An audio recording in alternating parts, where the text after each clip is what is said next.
नमस्कार दोस्तों, स्वागत है आपका हमारे YouTube चैनल जरधारी क्लासेस में। दोस्तों यहाँ पे जैसे कि आपको पता है कि YouTube की कम्युनिटी में जो हमारे माध्यम से आपको सवाल पूछे जाते हैं उनका एक साथ जवाब यहाँ पे संडे को दिया जाता है एक ही वीडियो में, जितने भी उस वीक में आपको क्वेश्चन पूछे गए हैं। तो जिन अभ्यर्थियों को ज्ञात नहीं है, कई अभ्यर्थी कमेंट करते हैं कम्युनिटी में कि सर इसका आंसर बताइए, तो एक साथ यहाँ पे आपको संडे को बताए जाते हैं।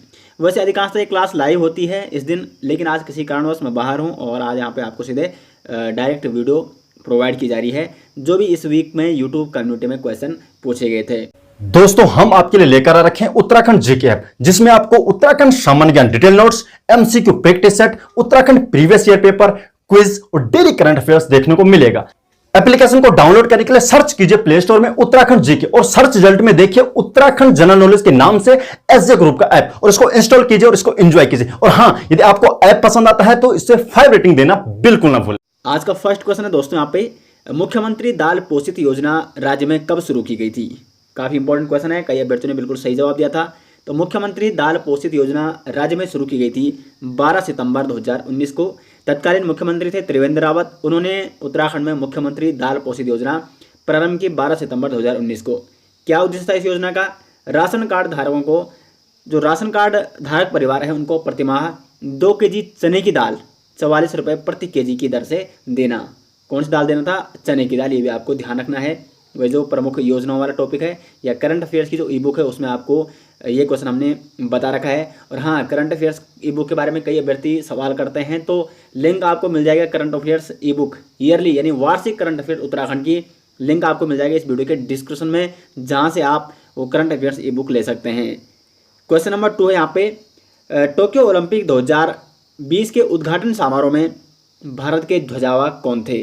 तो टोक्यो ओलंपिक 2020 जिसका आयोजन 2021 में किया गया था, तो इसमें जो भारत के समारोह में यानी उद्घाटन समारोह में भारत के जो ध्वजावाहक थे वो थे मैरी कॉम और मनप्रीत सिंह, यानी डी ऑप्शन सही आंसर हो जाएगा। मैरी कॉम, मनप्रीत सिंह, ये दोनों यहाँ पे उद्घाटन समारोह में भारत के ध्वजावाहक थे। क्वेश्चन नंबर 3 है, रावण राम के हाथों मारा गया वाक्य में कौन सा कारक है? ये लगभग सिर्फ 15 या 20% लोगों ने इसका सही जवाब दिया मात्र, जबकि कारक वाली वीडियो में आपको कारक, हिंदी की जो सीरीज थी उसमें कारक के माध्यम से आपको काफ़ी अच्छे तरीके से कारक पढ़ाया गया है पहले से। देखो, रावण राम के हाथों मारा गया, मैंने आपको बताया था जहाँ पे साधन हो, किसी माध्यम के थ्रू कार्य किया जा रहा है, कार्य करने का कोई माध्यम हो या कोई साधन हो, वहाँ पे हमेशा क्या होता है? करण कारक होता है। तो रावण राम के हाथों मारा जा रहा है, तो माध्यम क्या है? हाथों, के हाथों, ठीक है। माध्यम यहाँ पे क्या है? आपका हाथों द्वारा वो मारा जा रहा है। तो जहाँ पे क्या है? जिस साधन में क्रिया संपन्न हो, यहाँ पे मतलब क्रिया संपन्न करने के लिए जहाँ पे साधन हो, यहाँ पे साधन क्या है? हाथ हैं। तो के, यहाँ पे जो के आपका कारक चिन्ह आ जाएगा वो किसका आ जाएगा? करण का आ जाएगा। कर्ता ने कर्म को करण से के द्वारा, ये भी होता ना। अब देखो, या तो यहाँ पे ऐसा होता है रावण राम के हाथों द्वारा मारा गया, लेकिन द्वारा नहीं दिया गया है, सिर्फ मात्र आपको समझना है वहाँ पे रावण राम के द्वारा मारा गया, लेकिन यहाँ पे द्वारा को हटाकर क्या कर दिया? रावण राम के हाथों मारा गया। तो जहाँ पे माध्यम हो, जहाँ पे कोई साधन हो क्रिया करने का, वहाँ पे हमेशा करण कारक होता है। काफ़ी स्टूडेंट ने इसका कर्म जवाब दिया था। कर्म तो हो ही नहीं सकता, कर्ता ने कर्म को, कर्म में तो के विभक्ति आ ही नहीं रही कारक की, वहाँ पे तो को आ रहा है कारक चिन्ह। उसके बाद देखो, संबंध का भी कुछ लोगों का आया था। संबंध में तो जहाँ पे संबंध बताया जाए, जैसे सुरेश के 4 पुत्र थे, तो जहाँ पे संबंध बताया जा रहा है, सुरेश के 4 पुत्र थे, तो पुत्र और सुरेश में संबंध बताया जा रहा है, वहाँ पे संबंध होता है। तो रावण राम के हाथों मारा गया था, इसमें करण कारक होगा। और अच्छे समझने के लिए आप प्लेलिस्ट में जा सकते हो, हिंदी की वीडियो में कारक काफ़ी अच्छे तरीके से सभी कारकों लगभग वहाँ पे 6-7 एग्जाम्पल देके समझाया गया है। तो आप सर्च कर सकते हो कारक बाय जरधारी क्लासेस, या हिंदी की प्लेलिस्ट अलग से बना रखी है, वहाँ से आप देख सकते हो। क्वेश्चन नंबर 4 है यहाँ पे, शीतला माता मंदिर कहाँ स्थित है? तो जो आपका शीतला माता मंदिर है ये आपका नैनीताल जनपद में स्थित है। सी ऑप्शन क्वेश्चन नंबर 4 का सही जवाब हो जाएगा। क्वेश्चन नंबर 5, ये क्वेश्चन भी काफ़ी लोगों ने गलत दिया था, जबकि जो अब हमारी वो सीरीज चल रही है आजकल हिस्ट्री वाली, उसमें ये बताया गया था, भारतीय ब्रह्म समाज की स्थापना किसने की?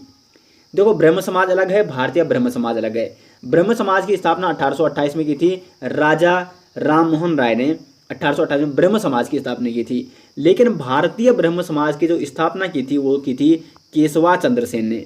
कब की थी? 1866 में। 1828 में ब्रह्म समाज की स्थापना हो गई थी। 1866 में भारतीय ब्रह्म समाज की स्थापना किसने की? केशवा चंद्र सेन ने, यानी सी ऑप्शन क्वेश्चन नंबर 25 का राइट आंसर हो जाएगा। क्वेश्चन नंबर 6 है, परिपत्र किस श्रेणी में आता है? देखो परिपत्र होता क्या है, पहले एक ही विषय पर कोई सरकारी पत्र अनेक विभागाध्यक्षों को अथवा अधिकारियों को जब भेजा जाता है तो कुल मिला के ये एक सरकारी पत्र है। और सरकारी पत्र क्या होता है? कार्यालयी पत्र होता है। तो कार्यालयी पत्र या सरकारी पत्र है परिपत्र। तो बी ऑप्शन क्वेश्चन नंबर 6 का सही आंसर हो जाएगा। परिपत्र किस श्रेणी में आता है? एक कार्यालयी पत्र में। क्वेश्चन नंबर 7 है, देहरादून में स्थित गौतम कुंड कौन से मंदिर के निकट स्थित है? तो जो देहरादून में गौतम कुंड है, गौतम कुंड कहाँ है? देहरादून जनपद में है। और कौन से मंदिर के निकट है? चंद्रबानी मंदिर। इसमें भी काफ़ी लोग कन्फ्यूज थे, कई बता रहे थे कि चंद्रबानी मंदिर टिहरी है। देखो टिहरी में है चंद्रबदनी मंदिर और देहरादून में है चंद्रबानी, या इसको चंद्रबनी भी कहते हैं। चंद्रबनी या चंद्रबानी मंदिर कहाँ है? देहरादून में। और चंद्रबदनी मंदिर कहाँ है? वो आपका टिहरी में है। तो जो आपका देहरादून में गौतम कुंड है वो इसी चंद्रबानी मंदिर के निकट है। यहाँ पे महर्षि गौतम ने तपस्या भी की थी। क्वेश्चन नंबर 8 है, अल्मोड़ा के किस स्थल को उत्तर का काशी कहा जाता है? उत्तर का काशी। तो उत्तर का काशी जो कहा जाता है, अल्मोड़ा डिस्ट्रिक्ट सीरीज में आपको बताया गया था। यहाँ पे विभांडेश्वर को, अल्मोड़ा में एक स्थल है विभांडेश्वर, इसको कहा जाता है उत्तर का काशी। जबकि जो द्वारहाट है इसको कहा जाता है उत्तर की द्वारिका या हिमालय की द्वारिका। तो उत्तर की द्वारिका या हिमालय की द्वारिका कहा जाता है द्वारहाट को, जबकि उत्तर का काशी किसको कहा जाता है? विभांडेश्वर को कहा जाता है। तो क्वेश्चन नंबर 8 का यहाँ पे सी ऑप्शन सही आंसर हो जाएगा। क्वेश्चन नंबर 9 है, देश के वर्तमान शिक्षा मंत्री कौन है? तो वर्तमान में जो देश के शिक्षा मंत्री हैं वो है यहाँ पे धर्मेंद्र प्रधान, यानी क्वेश्चन नंबर 9 का डी ऑप्शन सटीक आंसर हो जाएगा। क्वेश्चन नंबर 10 है, निम्न घटनाओं का सही कालानुक्रमिक कौन सा है? तो यहाँ पे देखो सबसे पहले हुआ था मोपला विद्रोह। कब हुआ था मोपला विद्रोह? 1921 को। कहाँ हुआ था? केरल में, केरल के मोपला में हुआ था मोपला विद्रोह। उसके बाद चोरी चोरा नामक घटना ये हुई थी 1922 में। उसके बाद पूना समझौता, ये चोरी चोरा नामक घटना हुई थी गोरखपुर उत्तर प्रदेश में। उसके बाद पूना समझौता जो हुआ था वो हुआ था आपका 24 सितंबर 1932 को। और जो डी ऑप्शन है तृतीय गोलमेज सम्मेलन, ये आपका 17 नवंबर 1932 से लेकर कब तक चला था? 24 दिसंबर 1932 तक। तो ये सितंबर में होता है, नवंबर में होता है। तो कुल मिला के डी ऑप्शन सही आंसर हो जाएगा। इसमें काफ़ी लोग कंफ्यूज थे। तो पूना समझौता, उसके बाद हुआ था तृतीय गोलमेज सम्मेलन। तो मोपला विद्रोह, चोरी चोरा घटना, पूना समझौता और तृतीय गोलमेज सम्मेलन, इस प्रकार इसका सही क्रम हो जाएगा। क्वेश्चन नंबर 11 है, हाल ही में बर्निंग ब्राइट पुस्तक लॉन्च हुई जो जिम कार्बेट की जानकारी से रूबरू कराएगी। यह पुस्तक किसके द्वारा लिखी गई है? तो बर्निंग ब्राइट नामक पुस्तक ये लिखी गई है आपकी हरनिहार सिंधु द्वारा। बी ऑप्शन 11 का सही आंसर हो जाएगा, जो कि जिम कार्बेट के बारे में लिखी गई है। क्वेश्चन नंबर 12, निम्न में से विकारी शब्द कौन सा है? देखो विकारी और अविकारी, विकारी शब्द कौन होते हैं? जिनमें विकार उत्पन्न हो जाता है, जिनमें कुछ परिवर्तन उत्पन्न हो जाता है। किसके कारण? लिंग या वचन के कारण। अब देखो यहाँ पे नीला सही आंसर हो जाएगा। नीला सही आंसर क्यों हो जाएगा? अगर हम स्त्रीलिंग की बात करें तो स्त्रीलिंग इसका नीली हो जाएगा, उसकी नीली आंखें हैं। और पुल्लिंग की बात करें तो ये नीला ही रहेगा। वचन की बात करें, देखो वचन के कारण भी नीला परिवर्तित हो रहा है। एक वचन में तो ठीक है नीला, अगर बहुवचन आ जाएगा तो क्या बनेगा? यही नीले बन जाएगा। तो नीला में प्रभाव किसका पड़ रहा है? लिंग का भी पड़ रहा है, वचन का भी पड़ रहा है। तो जहाँ पे लिंग और वचन के कारण विकार उत्पन्न हो जाए या वो शब्द परिवर्तित हो जाए, उसे हम कहते हैं विकारी शब्द। तो डी ऑप्शन यहाँ पे सही आंसर हो जाएगा। बाकी परंतु स्त्रीलिंग पुल्लिंग बहुवचन का कोई प्रभाव नहीं पड़ता है, कल भी वैसे ही रहता है और यहाँ भी वैसे ही रहता है। तो ये तीनों अविकारी शब्द हैं, नीला यहाँ पे विकारी शब्द हो जाएगा। क्वेश्चन नंबर 13 की ओर बढ़ते हैं। उत्तराखंड में वर्तमान राज्यसभा सदस्य निम्न में से कौन नहीं है? तो राज्यसभा सदस्य कौन नहीं है? राज बब्बर नहीं है। ये पहले थे, अभी जो वर्तमान में है नरेश बंसल, प्रदीप टम्टा और अनिल बलूनी, ये तीन वर्तमान में अभी क्या है? उत्तराखंड के राज्यसभा सदस्य हैं। क्वेश्चन नंबर 14 यहाँ पे, निम्न में से किस यात्रा का संबंध उत्तरकाशी से है? गुरु मणिकनाथ यात्रा, पंचकोशी वारुणी यात्रा, मनना माई की जात, या इनमें से कोई नहीं? तो जो 14 का सही आंसर हो जाएगा ऑप्शन बी, पंचकोशी वारुणी यात्रा। इससे आपको इस प्रकार भी आप ध्यान रख सकते हो कि वरुणावत पर्वत कहाँ है? उत्तरकाशी में है। तो उसी पर्वत से संबंध है वारुणी यात्रा।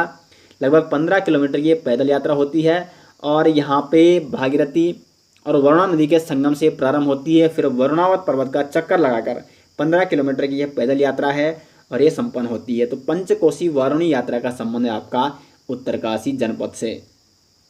क्वेश्चन नंबर 15 है, मदमहेश्वर मंदिर का शीतकालीन आवास। मदमहेश्वर यहाँ पे पूछा गया है।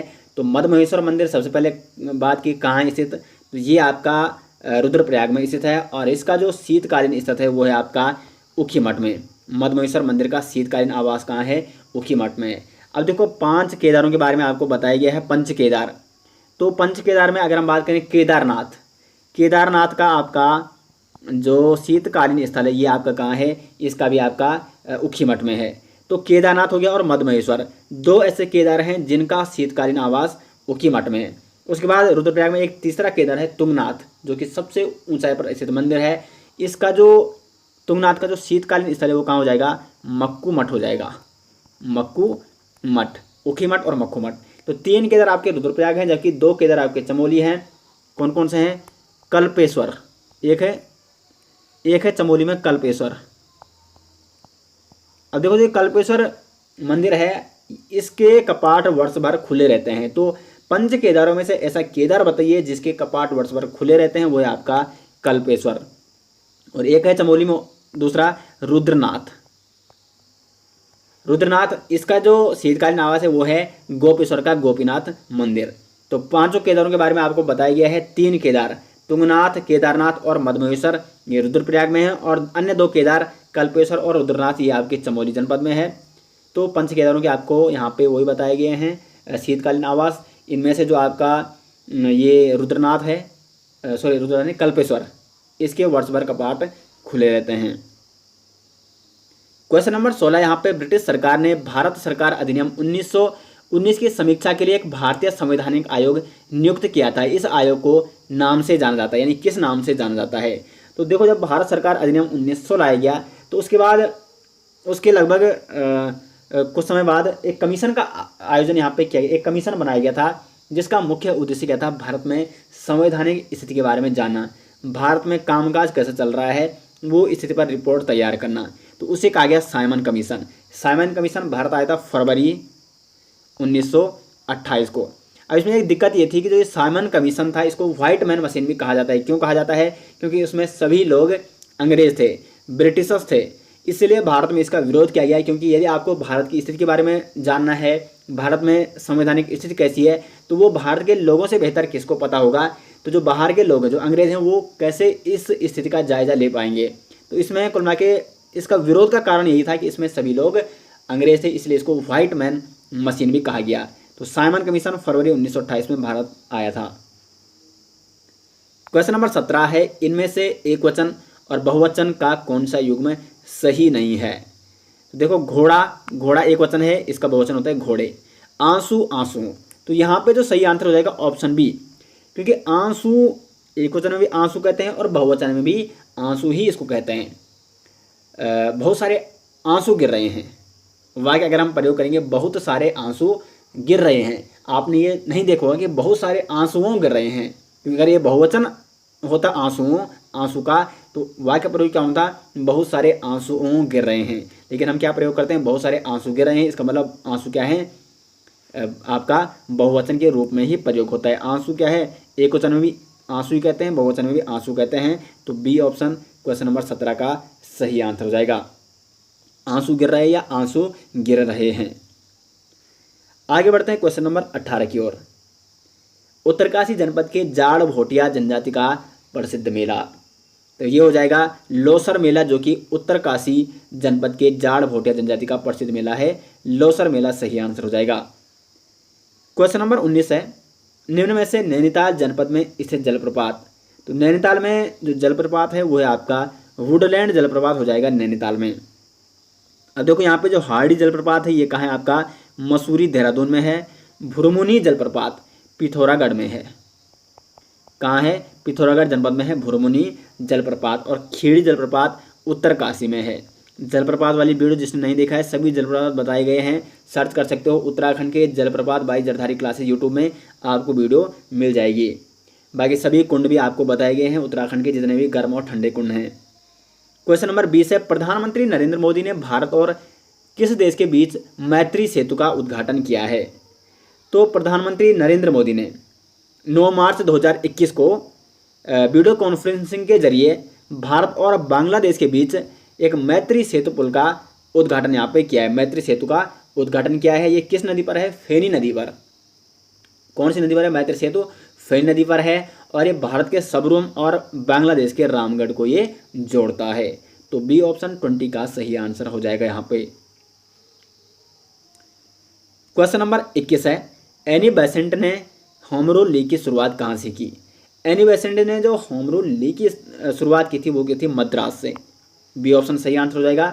देखो सबसे पहले बाल गंगाधर तिलक जी ने अप्रैल 1916 में कहाँ से, बेलगांव कर्नाटक से यहाँ पे शुरू किया था होम रूल लीग। और उसके बाद एनी बेसेंट ने सितंबर 1916 से कहाँ से, मद्रास से प्रारंभ किया था होम रूल लीग, शुरुआत की थी। तो बाल गंगाधर तिलक और एनी बेसेंट जिन्होंने होम रूल लीग की शुरुआत की थी।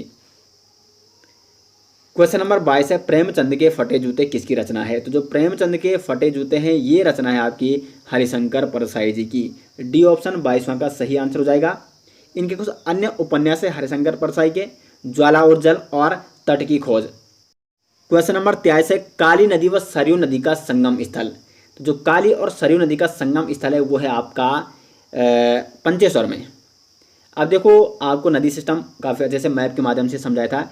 इधर सरमूल श्रेणी से, बागेश्वर की सरमूल श्रेणी से आती है सरयू नदी, और इधर से आती है डेबरा श्रेणी से गोमती नदी, जिसे आप नोट कर सकते हो। बागेश्वर में ये दोनों नदियों का संगम होता है, फिर ये आगे बढ़ती है। और इधर से काली नदी आ रही है, और यहाँ पे आपका क्या है, पंचेश्वर है। तो ये काली नदी है, ये आपकी क्या है, सरयू नदी है। यहाँ पे बागेश्वर में सरयू नदी और गोमती नदी का संगम होता है। बागेश्वर जो कि सरयू नदी के किनारे ही बसा हुआ है। तो यहाँ पे आपका पंचेश्वर है। तो काली नदी और सरयू नदी का संगम स्थल है पंचेश्वर। 24 है, यहाँ पे बैजनाथ मंदिर कौन सी नदी के तट पर है। तो जो बैजनाथ मंदिर है आपका ये हो जाएगा आपका गोमती नदी के तट पर। बैजनाथ मंदिर गोमती नदी, और यहाँ पे देखो बैजनाथ मंदिर जहाँ पे है वहाँ पे गोमती और गरुड़ नदी का संगम होता है। गरुड़ और गोमती नदी का संगम स्थल है, वहीं पे आपका बैजनाथ मंदिर है बागेश्वर में। और ये बैजनाथ मंदिर किसने बनवाया था, कत्यूरी शासकों ने ये बनवाया था। क्वेश्चन नंबर 25 है, भारतीय रेलवे द्वारा दुनिया का सबसे ऊंचा railway arch bridge Chenab bridge कहाँ बनाया गया है। तो भारतीय रेलवे द्वारा दुनिया का सबसे ऊंचा रेलवे आर्च ब्रिज बनाया गया है चिनाब ब्रिज, जो कि आपका स्थित है जम्मू कश्मीर में। किस नदी पर है, चिनाब नदी पर है। और नदी के तल से इसकी जो ऊंचाई है वो है आपकी 359 मीटर। अगर हम लंबाई की बात करें इस पुल की तो वह है 1.3 किलोमीटर इस पुल की लंबाई है, जो कि जम्मू कश्मीर में स्थित आपका चिनाब ब्रिज। आगे बढ़ते क्वेश्चन नंबर 26 की ओर। निम्न में से ठोटा युद्ध का संबंध किस मेले से है। ठोटा युद्ध, तो ठोटा युद्ध इसका संबंध है आपका विश्व मेले से। विश्व मेला कहाँ आयोजित किया जाता है, उत्तरकाशी जनपद में, और साथ ही साथ देहरादून के चक्राता हो गया जौनसार बाबर क्षेत्र में आयोजित किया जाता है विश्व मेला, जिसमें होता है ठोटा युद्ध यानी धनुष बाणों का युद्ध। तो धनुष बाणों का युद्ध यानी ठोटा युद्ध किस मेले में खेला जाता है, विश्व मेले में खेला जाता है। 27 है, चल खुसरो अपने घर, ये उपन्यास किसका है। जो चल खुसरो अपने घर ये उपन्यास है आपका शिवानी, यानी जिनको गोरा पंत के नाम से प्रसिद्ध हैं शिवानी, जिनका एक प्रसिद्ध उपन्यास है चल खुसरो अपने घर। शिवानी यानी गोरा पंत के नाम से जो प्रसिद्ध है, उनकी अगर कुछ अन्य प्रमुख रचनाओं की बात करें तो कृष्णकली हो गया, कालिंदी हो गया, पोतों वाली, कैंजा भी इनकी एक प्रसिद्ध रचना है, विष कन्या। तो ये इनकी कुछ प्रसिद्ध रचनाएं हैं, और इनकी सभी रचनाओं के बारे में जो भी महत्वपूर्ण है वो जानना है आपको तो प्लेलिस्ट में वीडियो बना रखी है हिंदी वाली सीरीज़ में। हिंदी वाली प्लेलिस्ट में आपको जाना है, वहाँ पे प्रमुख हिंदी कवि और साहित्यकार वाली आपको वीडियो देखनी है। या सर्च कर सकते हो हिंदी साहित्यकार भाई जरधारी क्लासेज। आगे बढ़ते हैं क्वेश्चन नंबर 28 की ओर। पूर्व मुख्यमंत्री त्रिवेंद्र रावत ने उत्तराखंड के पहले डिजिटल रेडियो ऐप का उद्घाटन किया। इस ऐप का नाम क्या है? तो उत्तराखंड का जो पहला डिजिटल रेडियो ऐप है इसका उद्घाटन किसने किया? पूर्व मुख्यमंत्री त्रिवेंद्र रावत ने, और इसका नाम है ओहो रेडियो। सी ऑप्शन 28 का सही आंसर हो जाएगा। इस रेडियो का नाम है, उत्तराखंड का जो पहला डिजिटल रेडियो उसका नाम क्या है? ओहो रेडियो ऐप है। 29 है, ब्रिटिश काल में भारत में निम्नलिखित में से किस भू राजस्व व्यवस्था को नहीं अपनाया गया था? ब्रिटिश काल में 3 मुख्य भू राजस्व व्यवस्था थी। कौन कौन थी? स्थायी बंदोबस्त, जिसमें क्या होता है कि जमींदार होता, कंपनी ने एक जमींदार नियुक्त किया था और जमींदार क्या करता? राजस्व इकट्ठा करके कंपनी को देता था। रेतबाड़ी व्यवस्था, इसमें क्या होता है? किसान स्वयं भूमि का मालिक होता और किसान क्या करता? किसी जमींदार को न देकर डायरेक्ट राजस्व किसको प्रदान करता था? कंपनी को प्रदान करता था। महालवाड़ी व्यवस्था, महाल का मतलब होता है एक गांव का समूह। तो गांव का समूह मिलकर एक साथ क्या करता? मतलब एक वहाँ पे गांव, उन गांव के समूह को एक केंद्र के रूप में, यानी वहाँ की जो भूमि है उसको एक समूह के रूप में माना जाता और फिर वो सभी गांव मिलकर डायरेक्ट कंपनी को राजस्व देते थे। इसे कहते हैं महालवाड़ी व्यवस्था। तो ये 3 व्यवस्थाएं थी, वो थी ब्रिटिश काल में। दहसाला व्यवस्था ब्रिटिश काल में नहीं थी। तो डी ऑप्शन 29 का सही आंसर हो जाएगा। क्वेश्चन नंबर 30 है, मशरूम गर्ल के नाम से प्रसिद्ध। तो मशरूम गर्ल के नाम से प्रसिद्ध यहाँ पे Divya Rawat. C option question number 30 का सही आंसर हो जाएगा। क्वेश्चन नंबर 31 है, खेड़ी जलप्रपात कौन से जनपद में है? तो ये आपका हो जाएगा उत्तरकाशी। सी ऑप्शन सही आंसर। उत्तरकाशी में स्थित है आपका खेड़ी जलप्रपात। क्वेश्चन नंबर 32 है, आजकल हर शहर में रावण पैदा हो रहे हैं। रेखांकित शब्द, यानी रावण को आपको बताना है कि रावण किस प्रकार की संज्ञा है।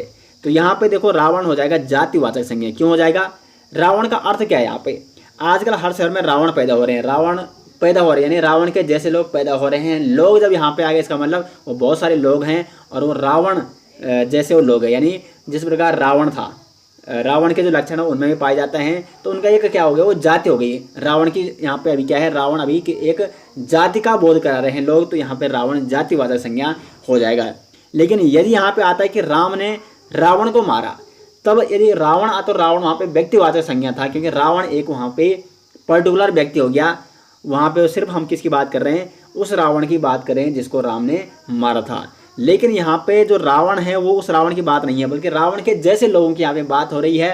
और बहुत सारे लोग हो सकते हैं। तो इसमें आजकल हर शहर में रावण पैदा हो रहे हैं, यानी जातिवाचक, एक जाति का बोध करा रहे हैं रावण के जैसे लोग। 33वां है, कालागढ़ बांध परियोजना कौन सी नदी पर है? तो ये जो सही आंसर हो जाएगा ऑप्शन बी, पश्चिमी रामगंगा, जो कि पौड़ी में स्थित है कालागढ़ बांध परियोजना। यहीं से पश्चिमी रामगंगा राज्य से बाहर निकलती है, उत्तराखंड से बाहर। कालागढ़ बांध परियोजना कौन सी नदी पर है? पश्चिमी रामगंगा पर। और कहाँ है? पौड़ी गढ़वाल में। क्वेश्चन नंबर 34 है, निम्न में से कौन सी विधानसभा सीट अनुसूचित जाति यानी SC हेतु आरक्षित है? तो पौड़ी गढ़वाल की जो विधानसभा सीट है ये आपकी आरक्षित है अनुसूचित जाति यानी SC हेतु। क्वेश्चन नंबर 35 है, देश का सबसे अधिक ऊंचाई वाला हर्बल गार्डन कहाँ विकसित किया गया है? तो देश का जो सबसे अधिक ऊंचाई वाला हर्बल गार्डन विकसित किया गया है उत्तराखंड के माणा गांव में। चमोली के माणा गांव में स्थापित किया गया है देश का सबसे ऊंचाई वाला हर्बल गार्डन। उद्घाटन किया गया 21 अगस्त 2021 को। किसके द्वारा? माणा गांव के सरपंच पीताम्बर मोलपा जी द्वारा इसका 21 अगस्त 2021 को उद्घाटन किया गया। आप देखो ये जो हर्बल गार्डन है इसको 4 भागों में बांटा गया है। जो इसका पहला भाग है इसमें भगवान बद्री विशाल से संबंधित प्रजातियों को संरक्षित किया गया है। इसके दूसरा जो भाग है इसमें अष्टवर्ग जड़ी बूटी समूह को संरक्षित किया गया है। इसके तीसरे भाग में सोसूरिया कुल से संबंधित पादप और प्रजातियों को संरक्षित किया गया है। जबकि जो चौथा इसका पार्ट है, चौथा भाग, इसमें अल्पाइन श्रेणी की दुर्लभ प्रजातियों को संरक्षित किया गया है। तो आ सकता है एग्जाम में कि जो हर्बल गार्डन है देश का सबसे अधिक ऊंचाई वाला हर्बल गार्डन जो कि चमोली के माणा गांव में स्थित है, इसको कितने भागों में बांटा गया है? 4 भागों में बांटा गया है। क्वेश्चन नंबर 36, 1857 की क्रांति पर आधारित द ग्रेट रिवेलियन नामक पुस्तक किसने लिखी है? तो ये पुस्तक लिखी है अशोक मेहता ने, जिसका संबंध है 1857 की क्रांति से संबंध है ये पुस्तक, the great rebellion, Ashok Mehta. तो दोस्तों ये आज का अंतिम क्वेश्चन था और इस वीक कम्युनिटी गाइडलाइन में कम्युनिटी यूट्यूब की कम्युनिटी में जो क्वेश्चन पूछे गए थे उन सभी के आंसर यहाँ पे आपको बताए गए हैं आज के संडे के दिन। तो आशा करते हैं, उम्मीद करते हैं आपको वीडियो पसंद आई, और वीडियो पसंद आए तो वीडियो को लाइक और शेयर ज़रूर करें और कमेंट में अपनी राय ज़रूर दें। मिलते हैं दोस्तों नेक्स्ट के साथ, तब तक के लिए धन्यवाद।